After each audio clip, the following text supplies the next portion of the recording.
Hey there, my name is Evans Tschritter. I am the Grief Advocate Unedited, and this video is for people who've never experienced infant loss themselves, but who want to support someone they love who's going through a miscarriage or infant loss. In this video, I'll explain a little bit about what your friend or coworker or family member is going through, keeping in mind that every woman's story is different. I'll share some ideas for great gifts that you can give your loved one in case you're interested, and I'll also give you some practical tips on ways that you can help your loved one without feeling like you're in her way. First thing you need to understand is that if she is really struggling with her grief, it is because she lost a child. Her child died. It wasn't just going to be a baby, it was her baby. She'd already rearranged her schedule, her house. She was thinking about all the ways it was going to change her life and her lifestyle. And she was making room for a child in her home. It's the death of dreams. It's the death of a future. It's unanswered questions. Would you have looked more like your mom or your dad? Would you have been into sports? Would you have been a boy or a girl? And there are so many unanswered questions that go along with a miscarriage. There are demons that women face. Will I ever be able to get pregnant again? What's wrong with me? What if this happens again? There's also a guilt and a shame component. Regarding guilt, most women rewind through the last several months trying to figure out what they did wrong or if they made some sort of mistake that caused the miscarriage. Did I drink? Did I smoke? Did I lift something too heavy? And they wonder if there's something wrong with them, which leads to shame. Shame because women are supposed to be able to get pregnant and have a baby. That's how it works. And so if you fail at that, there's something wrong with you. And I'm not saying that actually is the case, but that's how it feels to a woman who's miscarried a lot of times. She feels like there is something wrong with her because she can't get her body to work the right way. And she's judging herself. So she feels judgment from other people as well, even if it's not there. So you really need to understand that her grief is valid and it's deep and it's dark and it's gonna last for a while. When I experienced my first miscarriage, I couldn't brush my teeth. I couldn't make meals. I couldn't think clearly. It's like pregnancy brain. I had a huge fog in my head and it just wasn't getting any better. To that end, one of the best things you can do for her is give her room to grieve. If she doesn't call you back, don't be offended. If she doesn't feel like the same person, don't be offended. She's not the same person, honestly. I lost friends when I miscarried.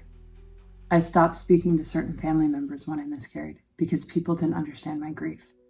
So if you truly love this woman and you truly want to be part of her life in the future, then you need to give her room to be someone different.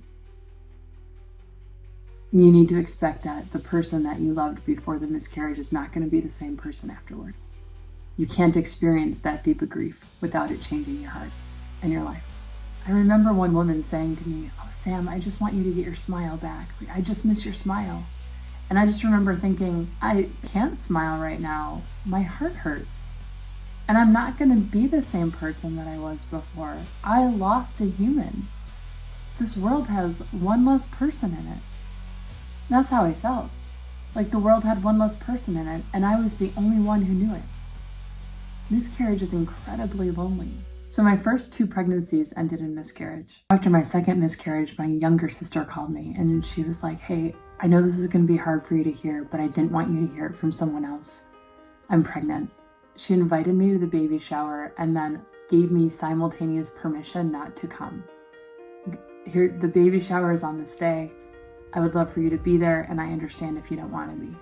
It's okay. And that was probably one of the most gracious things she could have done. And I did not go. I did not go to her baby shower. Part of that was for me, for my heart, because it would have been really hard. And part of that was because it was her special day. She was celebrating the birth of her child, and I knew that my presence was just going to bring the whole room down. Like every time someone looked at me, they were going to see my miscarriages. So part of my reason for not going was to support my sister and give her room to celebrate her own pregnancy and the pregnancy excitement that she deserved to experience. There's also a lot of physical stuff that people don't know about when a woman miscarries. And this might be TMI, but a woman passes clumps of bloody tissue. And it's horrific. It's horrific. She's living through this nightmare. She is watching a life leave her body, and there's nothing she can do about it. Understand that what she's going through is incredibly hard. And it's nothing that anyone prepares for. No one gets pregnant expecting to miscarry. So it just blindsides people. I worked at a church at the time of my first miscarriage and the second one. And there was a preschool attached to the church. And every day, like clockwork, these moms would show up with their little preschool kids, and they were so cute and adorable. Some of the moms were pregnant, waddling into the front doors of the church with their child's hand wrapped around their fingers. And it was excruciating. It was incredibly painful because I compared myself to that, and I wanted it, and I didn't have it. It was taken from me. I had to start going to work at a different time of the day. I had to start entering the building through a different door so I wouldn't see those moms. I had to close my blinds so I couldn't see them driving into the parking lot. Seeing pregnant women, hearing women's stories about their pregnancies triggered my grief like nothing else. It was a very, very long time before I could look at a pregnant woman and not hurt. If you are watching this video and you're pregnant and you're wanting to support someone who's miscarried, you are probably not the right person to support her. I'm sorry, you're just not. It's gonna hurt her. Your presence will hurt her. A lot of comments that a lot of people said were really hurtful, and they were trying to help. Like, oh, you'll get pregnant again, or at least it was a real baby, or like just, I mean, you name it. I wrote a whole chapter in Love Letters to Miscarriage Moms called Sucker Punch Comments. It's an entire chapter of stupid things people said to women who are grieving. The best thing you can say to someone who's grieving is nothing. Just be very careful with your words. I'm sorry and I love you are probably the best things you can say. I want to tell you about 2 books I've written that I think might make great resources for the woman that you care about. One is Love Letters to Miscarriage Moms, which I mentioned. It has stories from over 40 moms and dads who've experienced infant loss. There are letters from parents of loss to parents of loss. More than just miscarriage, it includes topics like stillbirth and early infant loss and adoption and infertility. The other book I've written is called Until the Day We Meet Again, a miscarriage journal. And I've included the links to these books below. I'm really proud of how beautiful they are and how well they turned out. If you want to tell her that you love her but you don't have the right words, these books will do that without you having to say anything. All right, here are some practical ways you can help your loved one when she is dealing with the grief of miscarriage. Gift cards are amazing. Gift cards for restaurants that are in her area so she doesn't have to cook, doesn't have to think about cooking, or bringing over her favorite meal already prepared and ready to go. These are no-brainers for her, right? She can just go and do, and she doesn't have to think. Like, that's the best part of it. You can go to her house and you can say, what can I do for you? If anyone could do anything to make it better for you right now, aside from bringing your baby back, which I wish I could do for you, but I can't, what would it be? What is one thing that would help you make it through the day today? If it's, I need to do laundry, or I need to sweep, or I need to pick up the kids from school and I don't feel like going. I need someone to put me in the shower. I mean, like, whatever she says, make yourself available to do those things. When you're trying to help someone who's experienced infant loss, I would honestly say very little, because a lot of people say a lot of really dumb things that are hurtful. And I would just stick to, I am so sorry. I love you, and I am so sorry you're going through this. I'm so sorry, and I love you. And that's it. That's it.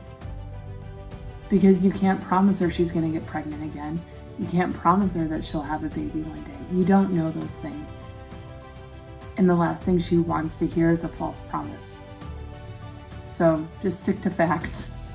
I love you. I'm right here.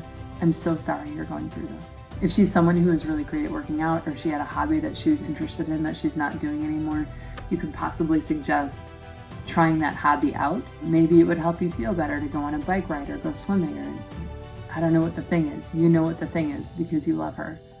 When she has other children, you can say, hey, I'm here to take your kids out to dinner for a night, so you can just have your brain for a minute. This is different, but my husband actually passed away in 2019, and when I was grieving, I didn't want my girls to see that. I now have 3 daughters. And so I would go out to the backyard behind the shed and I would cry into my coffee mug behind the shed, because I just needed space to grieve without them seeing that deep part of grief. And there's something to be said for being transparent in your grief, but not to the point where it would terrify them. And so if she has other children, a great idea would be to take her kids out for pizza, so she just has like a couple hours that evening to think, or to watch TV, or shower, or whatever she wants to do, she can do it. Flowers are a great idea, and one thing you can do that's a little bit different when you send the flowers is celebrate her child's birth. which sounds a little bit weird, but in the card you can say, to a mother who gave birth to a beautiful angel, and acknowledge that she is a mother who lost her child. And again, you're acknowledging that she's a mother who lost her child just by saying, to a mother who gave birth to a beautiful angel. Don't go into details. I love you. I'm here for you. I'm so sorry you're going through this. You can ask her if she wants to memorialize her baby in some way, and ask if she wants ideas to memorialize her baby. I actually have another video in this playlist, Ideas to Memorialize a Baby Who's Passed Away. It might be helpful for you to watch that video so that you can share some of those ideas with her. 17 ideas in 3 minutes, because none of us have a ton of time. The last piece of advice I'll give you regarding caring for someone who's experienced infant loss is to mirror her emotions and her feelings. If she seems like she's having a bad day and she wants to talk about it, I mean, you can say, hey, do you want to talk about it, or do you want to be distracted? And if she seems like she's not thinking about it at all, let her lead the conversation.